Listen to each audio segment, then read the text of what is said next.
आप सभी का स्वागत है मास्टर्स इंग्लिश क्लासेस में।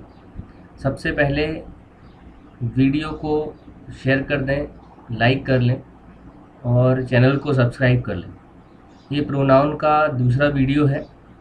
पिछले वीडियो में हमने प्रोनाउन के 10 प्रकार देखे थे। केवल हमने नाम ही देखे थे, इसलिए ताकि हमें याद हो जाएं और फिर हम उनको अब डिटेल में देखते हैं। तो अभी स्क्रीन पर आप सभी को एक सारणी दिख रही होगी, एक टेबल दिख रही होगी।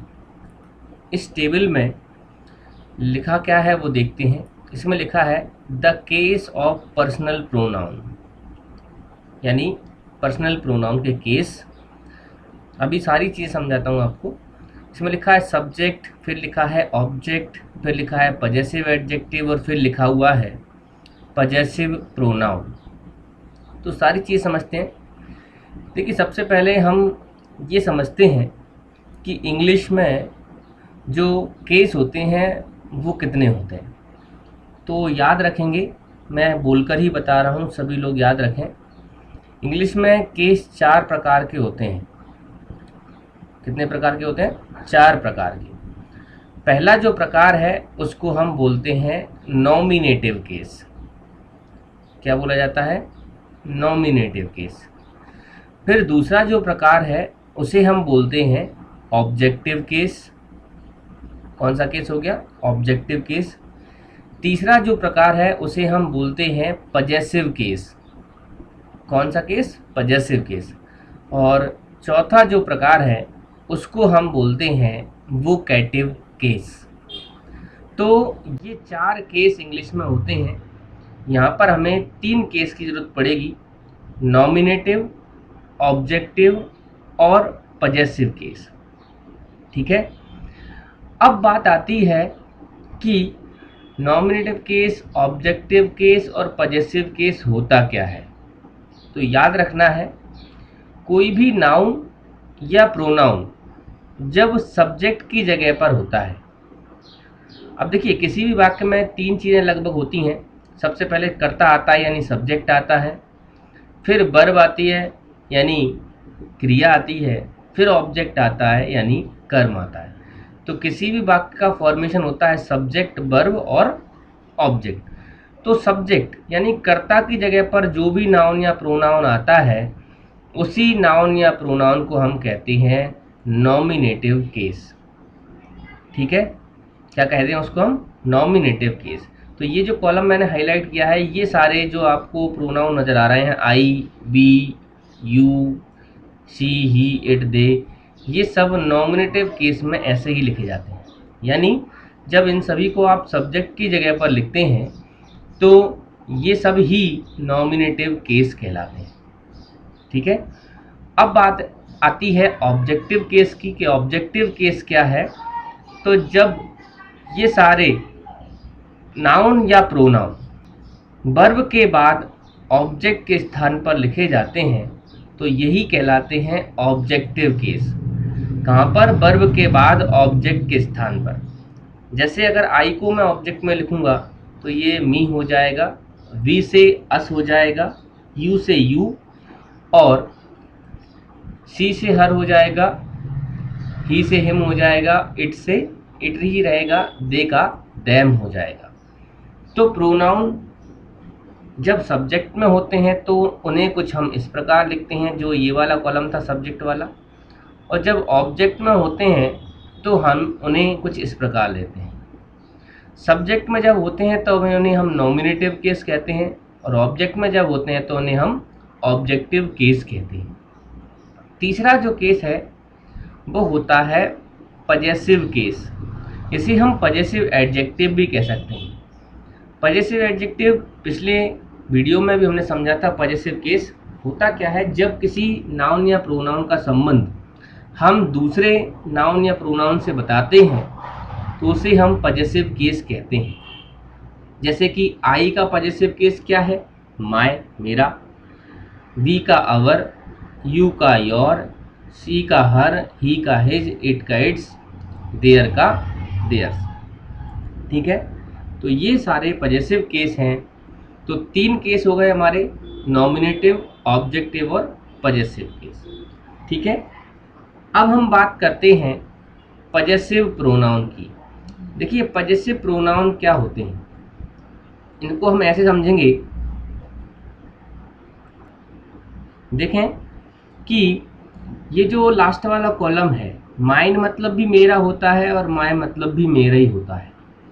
अवर्स का मीनिंग भी वही है जो अवर का है, योर्स का मीनिंग भी वही है जो योर का है, लेकिन इनमें डिफरेंस क्या है? डिफरेंस ये है, अंतर ये है कि जब पजेसिव एडजेक्टिव आते हैं, ये वाले पजेसिव एडजेक्टिव आते हैं, तो इनके बाद हमेशा कोई ना कोई नाउन आता है। जैसे कि मुझे लिखना हो my pen, my house, your car, our house, तो ये सारे एग्जाम्पल्स होते हैं पजेसिव एडजेक्टिव के या पजेसिव केस के। यानी जब ये सभी हमें लिखने होते हैं पजेसिव एडजेक्टिव, तो इनके बाद नाउन जरूर लिखना ही पड़ता है, अकेले इनका यूज़ नहीं किया जा सकता। लेकिन जो पजेसिव प्रोनाउन है, ये जो लास्ट वाला कॉलम हमने देखा है, ये सारे ऐसे शब्द हैं जिन्हें हम सब्जेक्ट में और ऑब्जेक्ट में, यानी नॉमिनेटिव केस की जगह और ऑब्जेक्टिव केस की जगह, दोनों की जगह लिख सकते हैं, और इनके बाद कभी कोई नाउन नहीं आता है। यानी फ़र्क क्या है, इनके बाद हमेशा नाउन आता है और इनके बाद कभी नाउन नहीं आता है। तो ये समझ में आए होंगे। अब इसके बाद हमारी जो टेबल का पहला पोर्शन है, फर्स्ट पर्सन, सेकंड पर्सन और थर्ड पर्सन, इसको भी जान लेते हैं। देखिए फर्स्ट पर्सन क्या होता है, वह व्यक्ति जो कभी कुछ बोलता है या लिखता है उसे हम फर्स्ट पर्सन कहते हैं। ये सिंगुलर भी हो सकता है और प्लूरल भी हो सकता है, सिंगुलर में आई, प्लूरल में वी। ठीक है। सेकंड पर्सन क्या होता है, जो व्यक्ति सुनता है या पढ़ता है, जैसे अभी मैं बोल रहा हूँ, आप सुन रहे हैं, तो आप सेकंड पर्सन हैं। थर्ड पर्सन जिसके बारे में बात चल रही होती है, चाहे वो व्यक्ति हो, वस्तु हो, कोई सब्जेक्ट हो। जैसे हम अभी प्रोनाउन के बारे में बात कर रहे हैं, तो प्रोनाउन थर्ड पर्सन है। फर्स्ट पर्सन के एग्जाम्पल हो गए आई और वी, सेकंड पर्सन का एग्जाम्पल हो गया है यू, और थर्ड पर्सन का एग्जाम्पल हो गया ही, शी, इट, दे या कोई नाम। ठीक है, तो टेबल बहुत अच्छे से समझ में आ गई होगी। आगे बढ़ते हैं, स्क्रीनशॉट जरूर ले लें, मैंने हाइलाइटर हटा दिया है, स्क्रीनशॉट ले सकते हैं। अब चलिए आगे बढ़ते हैं। कल की क्लास में हमने 10 प्रकार के प्रोनाउन देखे थे। अब उन सभी को हम बहुत डिटेल में पढ़ने वाले हैं। उनमें से जो पहला था पर्सनल प्रोनाउन, उसे हम समझते हैं।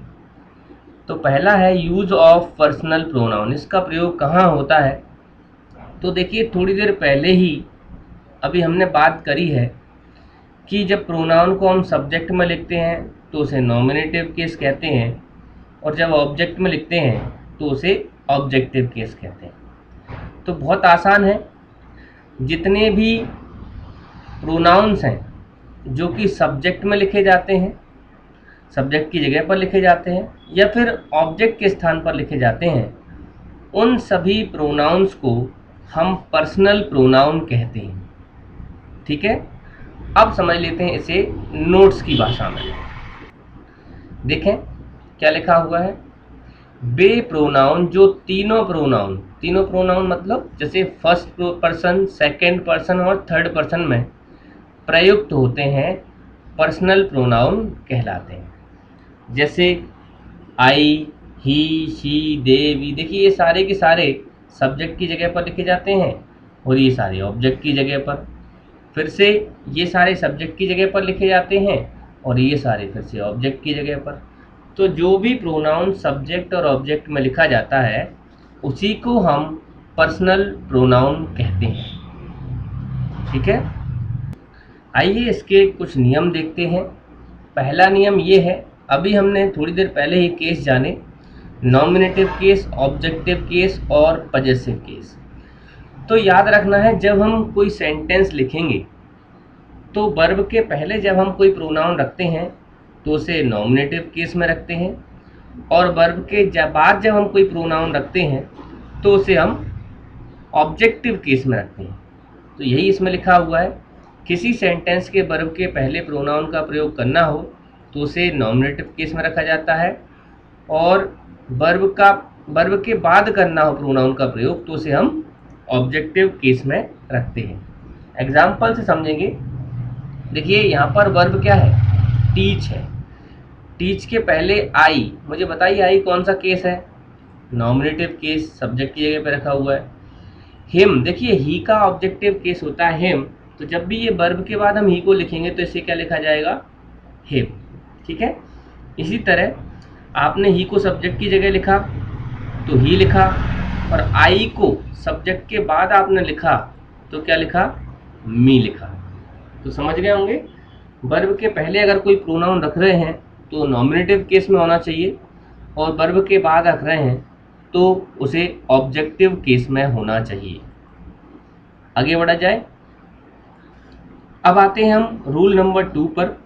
रूल 2 ये कहता है कि जब वाक्य हमारे पास एक ही हो, एक ही सेंटेंस हो, और उसमें एक से ज़्यादा प्रोनाउन आ रहे हो, और वो एक फर्स्ट पर्सन का हो, एक सेकंड पर्सन का हो, एक थर्ड पर्सन का हो, तो उनका जो क्रम है कि उन्हें लिखेंगे कैसे, उनका जो क्रम होगा उसे हम 2 3 1 के क्रम में लिखेंगे। यानी हम ऐसा कह सकते हैं कि जब कोई सामान्य वाक्य हो और सामान्य वाक्य में एक से अधिक प्रोनाउन आ रहे हों तो हम उनका जो क्रम रखते हैं उसे रखते हैं 2 3 1। 2 3 1 का यहाँ मतलब है सेकंड पर्सन, थर्ड पर्सन और फर्स्ट पर्सन। तो देखिए 2 3 1 का मतलब क्या हो गया, सेकंड पर्सन, फिर हम लगाते हैं थर्ड पर्सन, और फिर हम लगाते हैं फर्स्ट पर्सन। सेकंड, थर्ड और फर्स्ट पर्सन थोड़ी देर पहले ही मैंने आपको बताए थे कि सेकंड पर्सन होता है you, third person he she it they, और फर्स्ट पर्सन होता है आई और वी। इसको हम देखिए एग्जाम्पल से समझते हैं। You he and I shell study for the exam, यानी तुम, वह और मैं एग्ज़ाम के लिए पढ़ेंगे। तो देखिए यू सेकंड पर्सन हो गया, ही थर्ड पर्सन हो गया, और आई फर्स्ट पर्सन। कौन सा ऑर्डर हो गया, 2 3 1।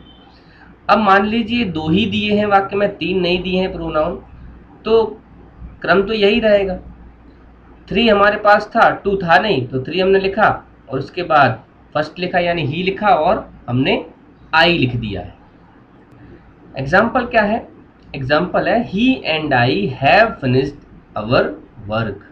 ठीक है, तो ऑर्डर हो गया है 3 1, यानी 2 प्रोनाउन है तो भी ऑर्डर यही रहेगा। जैसे इसमें 3 नहीं है, सॉरी 1 नहीं है, यू एंड ही, तो हमारे पास यू कौन सा पर्सन होता है, सेकंड पर्सन, और ही कैसा पर्सन होता है, थर्ड पर्सन, तो हमने इनको रखा है यू एंड ही के क्रम में।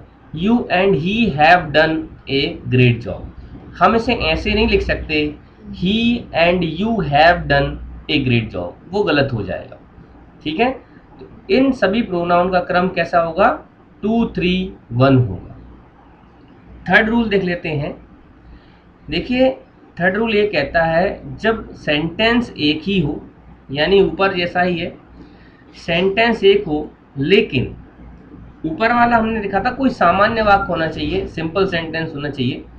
इसमें क्या है, इस रूल में ये है कि जब वाक्य में एक से अधिक प्रोनाउन आ रहे हों, लेकिन कोई व्यक्ति अपनी गलती स्वीकार कर रहा हो, अपना दोष स्वीकार कर रहा हो, या कोई गलत बात कही गई हो, तो वाक्य का क्रम 1 2 3 हो जाता है। क्या हो जाता है, 1 2 3, यानी पहले हम रखेंगे फर्स्ट पर्सन, फिर हम रखेंगे सेकंड पर्सन, और उसके बाद हम रखेंगे थर्ड पर्सन। ठीक है, आइए एग्जाम्पल से देखते हैं। इस स्क्रीन का स्क्रीनशॉट जरूर ले लें, मैंने हाइलाइटर हटा दिए हैं, आप सभी स्क्रीनशॉट ले सकते हैं इन 3 नियमों का। चलिए आगे बढ़ते हैं। देखें एग्जाम्पल थर्ड रूल का। जब कोई अपनी गलती को स्वीकार कर रहा हो या दोष मान रहा हो, तब हम वाक्य का जो ऑर्डर होता है वो 1 2 3 कर देते हैं। कैसे करेंगे देखें। I you and he have made a blunder. Blunder का मतलब होता है बहुत ज़्यादा गलत। तो मैंने, तुमने और उसने क्या कर दिया है, एक बहुत ज़्यादा गलत काम कर दिया है, ब्लंडर कर दिया है। तो यहाँ पर कोई अपनी गलती मान रहा है, इसलिए उसके ऑर्डर हो जाएगा 1 2 3। ऐसे ही you and he have done this mischief. Mischief मतलब एक तरह से गलत काम ही होता है। तो यू मतलब सेकंड पर्सन, ही का हम जानते हैं थर्ड पर्सन। तो जब कोई अपनी गलती माने, दोष भूल पाप स्वीकार करे, तो ऑर्डर क्या हो जाएगा 2 3 1। तो यू 2 है और ही 3 है, यानी थर्ड पर्सन है, तो ऑर्डर हो जाएगा 2 और 3। ठीक है, आगे बढ़ा जाए। चलिए अब देखते हैं रूल नंबर 4। और ये रूल कहता है कि यदि वाक्य में एक से अधिक प्रोनाउन हो और वो प्रोनाउन प्लूरल हो, तो उनका ऑर्डर फिर से 1 2 3 ही होगा। ध्यान रखें, यहाँ पर गलती या भूल स्वीकार करने की बात नहीं हो रही है। यहाँ पर जो प्रोनाउन है वो पहले से ही प्लूरल है, इसीलिए इनको हम 1 2 3 के ऑर्डर में रख रहे हैं। जैसे क्या लिखा है, जब प्रोनाउन बहुवचन में हो तो प्रोनाउन 1 2 3 के क्रम में होना चाहिए, यानी पहले फर्स्ट पर्सन, फिर सेकंड पर्सन और फिर थर्ड पर्सन। एग्जाम्पल में देखिए, we you and they should now get down to work. तो यहाँ पर देखिए 3 प्रोनाउन आए, वी यू और दे, और हम जानते हैं तीनों ही क्या है, प्लूरल है। प्लूरल जब होते हैं तो 1 2 3 यानी फर्स्ट सेकंड थर्ड का ऑर्डर लगता है। तो पहला फर्स्ट में क्या होता है, आई और वी। आई तो है नहीं हमारे पास, इसलिए हमने लगा दिया बी, फिर है यू, और 3 में ही सी इट दे होते हैं। तो ही सी इट तो सिंगुलर होते हैं, बचा दे, तो दे हमारे पास ऑलरेडी थर्ड पर्सन था जो हमने लगा दिया है। ठीक है, तो बाकी हो जाएगा we you and they should now get down to work. ठीक है, तो जब बहुवचन प्रोनाउन हमारे पास हो वाक्य में एक से ज़्यादा, तो ऑर्डर होना चाहिए 1 2 3। चलिए देखते हैं रूल नंबर 5। अब ये जो रूल नंबर 5 है, ये कहता है कि यदि वाक्य में let, like, between, but, except या प्रीपोजिशन के बाद अगर हमें प्रोनाउन का कोई केस रखना हो, तो उस प्रोनाउन को हम ऑब्जेक्टिव केस में ही रखेंगे। ठीक है, प्रीपोजिशन क्या होता है इसके लिए हम चैप्टर पढ़ेंगे। ये कुछ प्रीपोजिशन के उदाहरण आपके सामने हैं ही, जैसे बिटवीन भी प्रीपोजिशन है, एक्सेप्ट है। ठीक है, तो इसी तरह बहुत सारे प्रीपोजिशंस होते हैं, हम सभी देखेंगे। On, over, above, behind, upon, onto, across. ठीक है, ये सब प्रीपोजिशन होते हैं। तो like, let, between, but, except एवं प्रीपोजिशन के बाद हमेशा हमें प्रोनाउन का ऑब्जेक्टिव केस ही रखना है। ये चीज़ हम याद रखेंगे। जैसे एग्जाम्पल देखें, let me do this work. नियम तो ये कहता है कि जो मेन वर्ब होती है या जो वर्ब होती है उसके पहले हम नॉमिनेटिव केस लगाते हैं। बिल्कुल यहाँ पर आई आना चाहिए था, लेकिन यहाँ पर देखिए पहले क्या लग गया है, लेट लग गया है, इसलिए मैं आई नहीं लिख सकता हूँ, मुझे यहाँ पर मी लिखना पड़ेगा। इसी प्रकार दूसरा एग्जाम्पल देखें, there is no problem between she and I. अब देखें क्या लिखा है, there is no problem between she and I. सी के बाद हम बिटवीन के बाद हम सी नहीं लिख सकते। अब यार देखिए ये लिखा था बिटवीन, सी नहीं लिख पाएंगे, इसके बाद हम लिखेंगे हमेशा ऑब्जेक्टिव केस ही। तो ऑब्जेक्टिव क्या होगा, सी का हर, और आई भी नहीं लिख पाएंगे, क्या लिखना पड़ेगा, मी। सही सेंटेंस हो जाएगा, there is no problem between her and me. ठीक है, चलिए थर्ड एग्जांपल देखते हैं, everybody but him was present for the meeting. अब देखिए बट आ गया है, तो हमने ही नहीं लिखा है, यहाँ पे क्या लिखा है, हिम। ठीक है, ये सही है। फोर्थ वाला देख लेते हैं, ही लाफ्ड एट आई। अब एट एक प्रीपोजिशन होता है, इसके बाद हम हमेशा ऑब्जेक्टिव केस लिखते हैं, लेकिन हम जानते हैं कि आई तो नॉमिनेटिव केस है, तो सही हो जाएगा ही लाफ्ड एट मी। इसी तरह everyone attend the party except he, except he नहीं लिख सकते हैं क्योंकि एक्सेप्ट भी एक तरह का प्रीपोजिशन ही है, तो एक्सेप्ट के बाद हमें ऑब्जेक्टिव केस चाहिए, तो ही नहीं लिख पाएंगे, हमें लिखना पड़ेगा एक्सेप्ट हिम। तो नीचे वाला सेंटेंस सही है, ऊपर वाला गलत है। मैं सभी के हाईलाइटर हटा रहा हूँ, आप स्क्रीनशॉट जरूर ले लें, स्क्रीनशॉट ले लें स्क्रीन का, ताकि आप लिख पाएँ। चलिए आगे बढ़ते हैं। अब हम सभी के सामने रूल नंबर 6 है, और रूल नंबर 6 कहता है कि जब तुलना दो नॉमिनेटिव केस के बीच हो तो हम एज और देन के बाद नॉमिनेटिव केस प्रोनाउन का ही प्रयोग करते हैं। ठीक है, देखिए तुलना दो नॉमिनेटिव केस के बीच कैसे होती है। देखिए यहाँ पर हम कह रहे हैं he is as fast as me, तो देखिए किस किस की तुलना हो रही, ही की और इधर पीछे मी की, दो ही लोग हैं। तो सब्जेक्ट में कौन है, सब्जेक्ट में है हमारा ही, तो सब्जेक्ट में हमारा है ही, तो इसी की तुलना हो रही है ना पीछे वाले से। तो आगे सब्जेक्ट वाले की जब तुलना होती है पीछे जो प्रोनाउन दिया है उससे, तो दोनों को हम नॉमिनेटिव केस में रखते हैं। जैसे हमारे पास लिखा हुआ है दूसरे एग्जाम्पल में, he is as fast as I होना चाहिए ना कि मी, तो पहला सेंटेंस गलत है, दूसरा सही है। इसी तरह I run faster than him, ये गलत हो जाएगा, हमें सही लिखना पड़ेगा I run faster than he. क्यों? क्योंकि तुलना दो नॉमिनेटिव केस के बीच में हो रही है, आई में और ही में। ठीक है, ये रूल और बेहतर समझ में आएगा जब हम इसका दूसरा पहलू देखेंगे। दूसरा पहलू ये है, देखें, जब यहाँ पे पढ़ें, ऊपर दिए गए उदाहरणों में सब्जेक्ट के बीच तुलना की गई है, अतः दोनों प्रोनाउन नॉमिनेटिव केस में होना चाहिए। ठीक है, लेकिन ये नोट बहुत ध्यान से पढ़ें, लेकिन दो ऑब्जेक्ट के बीच तुलना होने पर एज और देन के बाद ऑब्जेक्टिव केस के प्रोनाउन का प्रयोग होता है। देखें, जब ऑब्जेक्ट में तुलना होगी तो हम ऑब्जेक्टिव केस ही लिखेंगे। जैसे देखिए, I know you as much as him, मैं तुम्हें जानता हूं जितना कि वो जानता है। अब देखें, सबसे बड़ी बात, इन दोनों में फ़र्क कैसे कर पाते हैं हम, इन दोनों में फ़र्क कैसे कर पाते हैं। जो ऊपर वाला आप सेंटेंस देख रहे थे उसमें दो प्रोनाउन आ रहे हैं, आई और हिम या आई और ही, लेकिन नीचे वाले में तीन प्रोनाउन आ रहे हैं, आई, यू और एक और तीसरा। तो जब वाक्य में तीन प्रोनाउन आएंगे तो समझ जाइए तुलना ऑब्जेक्ट के बीच में हो रही है, और दो प्रोनाउन आएंगे तो समझ जाइए तुलना सब्जेक्ट के बीच में हो रही है।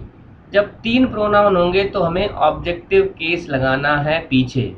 ठीक है, जैसे I know you as much as him, तो यहाँ पर हमें इसके बाद हिम लिखना है ना कि ही।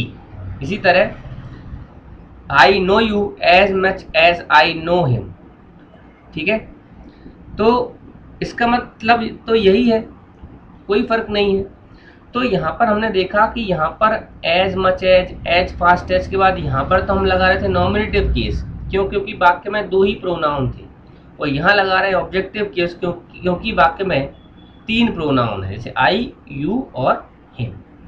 ठीक है, तो ये अभी तक हमारा 6 रूल हम पढ़ चुके हैं, और 6 रूल थे सारे के सारे पर्सनल प्रोनाउन से।